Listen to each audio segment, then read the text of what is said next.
As the Ukrainian army continues its offensive against pro-Russian separatists in the eastern city of Mariupol, residents are facing dire conditions. The city has been under siege for months, and residents say there is no food or water. There is also rampant looting, and many residents have had to flee the city. Russian forces are continuing their attacks on Ukrainian troops in much of the east of Ukraine, with the Kremlin aiming to capture the entire industrial Donbas region. However, the gains are smaller and coming slower than originally anticipated. A handful of civilians have been allowed to leave the besieged city of Mariupol in the Sea of Azov in order to reunite with their families in the capital Kiev. Families of those still trapped in the port town of Mariupol gathered in Kiev in order to not be forgotten. The anguish is etched on the faces of these women as they fled Mariupol. Their loved ones are still there, besieged by the Russian-backed rebels.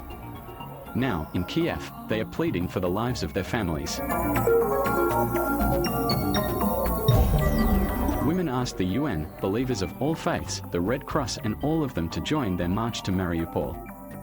The wives of the men who are still in the Azov steel plant are willing to become human shields in order to evacuate their husbands.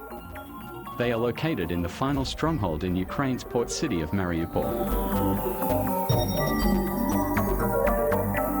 It is estimated that women make up around 10% of the Ukrainian armed forces personnel.